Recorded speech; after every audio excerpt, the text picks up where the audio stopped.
Bonjour à tous les lecteurs du blog Mes Investissements et de mes livres.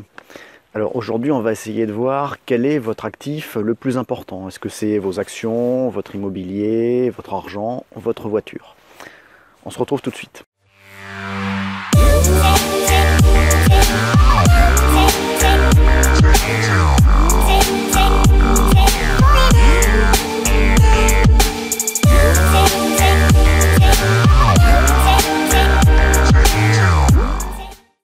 Alors, bien sûr, dans l'introduction, j'ai cité plutôt des mauvaises réponses.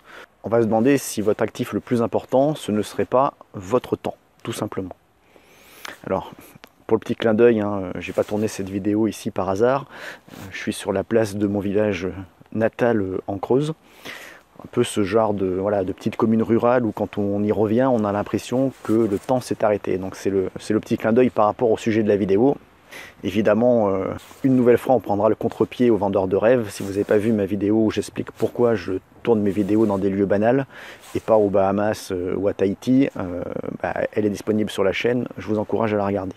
Alors revenons à nos moutons. Déjà, le temps est supérieur à l'argent. Pour confirmer ça, on peut prendre un exemple dans le film Titanic.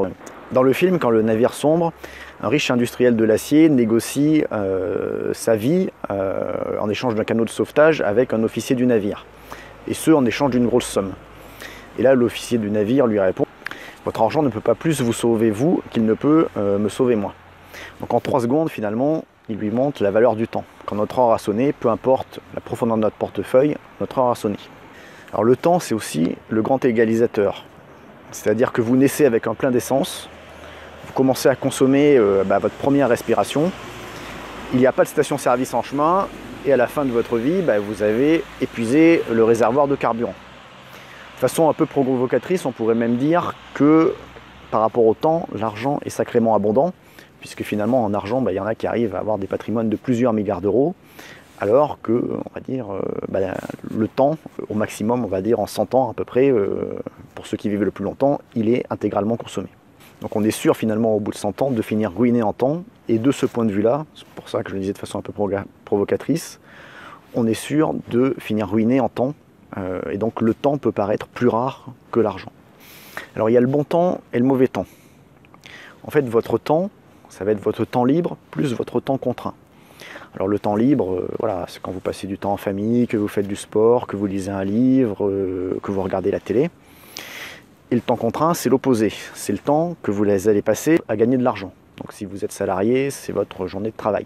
Mais c'est aussi le temps contraint par ça. C'est-à-dire le temps pour vous préparer le matin, le temps passé dans les transports pour aller au travail, le temps de stress le dimanche soir à penser à votre réunion du lundi matin, etc. Le temps pour amener votre costume au pressing. Et je dirais même si vous faites une sieste le samedi après-midi parce que vous êtes tellement fatigué de votre semaine de travail et que sinon vous auriez fait autre chose, vous pouvez la compter dans le temps contraint. Alors l'ironie de la chose, c'est que votre temps libre, il n'est pas vraiment gratuit, mais il est payé avec votre temps contraint en fait. Vous profitez de 2 semaines de vacances en été avec finalement l'argent que vous avez gagné pendant votre temps contraint pour profiter de ce temps libre. Donc finalement, le temps contraint, ça devient une rançon pour le temps libre. Or en fait, si vous ne pouvez pas manipuler votre temps dans votre vie, c'est-à-dire la quantité d'essence dans le réservoir avec laquelle vous naissez, vous pouvez par contre manipuler la répartition entre temps libre et temps contraint. Et voilà, c'est la raison fondamentale pour laquelle vous investissez, si vous avez compris, c'est pour avoir des revenus indépendamment de votre temps, pour maximiser votre part de temps libre par rapport à votre part de temps contraint. Alors ensuite, la vraie richesse, c'est d'être frugal avec son temps, plutôt que d'être frugal avec son argent. Alors certes, sur la durée, il y a des inégalités. Il y en a certains qui vont vivre moins que d'autres, il y en a qui vont avoir des problèmes de santé plus jeunes, etc. Mais à l'échelle d'une journée, finalement, on part tous égaux avec 24 heures de temps dans le réservoir, qui seront épuisés quoi qu'il arrive à la fin de la journée. Et en fait, la différence entre les individus, elle se fait sur la valeur que chacun accorde à son temps. Alors par exemple, si on essaie d'esquisser le portrait robot de quelqu'un qui accorde peu de valeur à son temps, ça va être quelqu'un qui va regarder plusieurs heures d'émissions de télé-réalité à la télé par semaine. Ça va être quelqu'un qui, sur des vieux jeux comme World of Warcraft, enfin je ne sais pas ce qui actuellement est à la mode, mais et un druide de niveau 10. Ça va être quelqu'un qui sur un voyage rajoute 1 ou 2 escales et 5 heures de voyage pour économiser 10 €. Ça va être quelqu'un qui va dormir devant la boutique Apple la veille de la sortie du prochain iPhone pour l'avoir en premier. Ça va être quelqu'un qui va faire exprès, hein, uniquement pour cela. Je ne dis pas quand c'est pour se balader et qu'on en profite, c'est autre chose, mais qui va faire exprès 100 km et 2h30 de trajet pour aller payer quelque chose 20 € moins cher que ce qu'il avait sur place. On fait ça, une fois déduit les frais de carburant, il doit rester 5 € d'économie. Donc si on divise les 5 € par 2h30, ça veut dire que cette personne valorise son temps à 2 € par heure. Ou ça va être, voilà, si on revient dans le monde professionnel, quelqu'un qui va changer de job pour un job mieux payé de 10%, mais qui par contre va lui prendre 1,5 fois plus de temps, voilà, avec des heures évidemment supplémentaires qui ne sont pas payées. En fait, les personnes frugales avec l'argent prennent l'argent comme seule considération dans leur schéma de décision. Elles se posent les questions, quel job paye le mieux, où est-ce que je vais payer ça le moins cher? Alors que les personnes frugales avec le temps prennent quant à elles ce dernier comme un élément essentiel dans l'équation de leur schéma de décision. Alors personnellement, moi, je déteste perdre mon temps et ça se traduit dans ma vie courante. Par exemple, j'adore les BD, je prenais l'exemple dans l'article dont s'inspire cette vidéo. Quand je vais à un festival de BD, ça m'est déjà arrivé de commencer à faire la queue, et puis vous savez, les dessinateurs de BD, en fait, ils dédicacent leur BD avec un petit dessin plutôt qu'en signant. Donc en gros, ça prend 3 plombes. J'adore la BD, mais jamais j'ai réussi à tenir jusqu'au bout de la queue, quoi. J'ai laissé passer 1-2 personnes, il en restait 8 devant moi, je suis systématiquement sorti de la queue. Parce qu'en fait, l'impression de perdre mon temps, au bout d'un moment, elle me devient insupportable. Bon, vous pouvez parfois la voir aussi dans un contexte professionnel, dans des réunions, vous avez l'impression qu'elle sert à rien.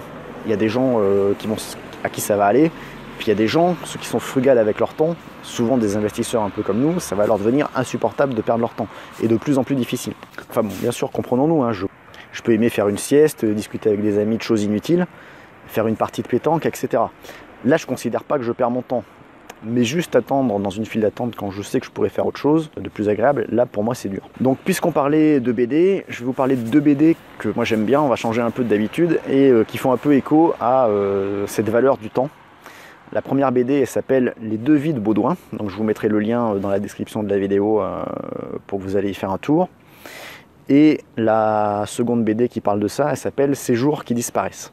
Et ces 2 BD, voilà, qui par rapport au temps comme actif essentiel, vous donnent une petite claque. Bon voilà, on arrive à la fin de cette vidéo. On a parlé de BD, de livres. Bon, moi je fais plutôt des livres d'investissement. La plupart de vous me connaissent, mais pour ceux qui ne me connaissent pas, je rappelle vite fait mon livre L'investissement immobilier locatif intelligent, qui est mon best-seller et qui est premier dans sa catégorie sur Amazon. Et puis le petit dernier, sa suite, 60 exercices pratiques pour l'investisseur immobilier intelligent.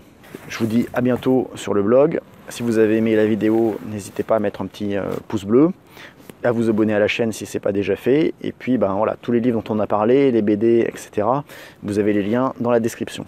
À bientôt.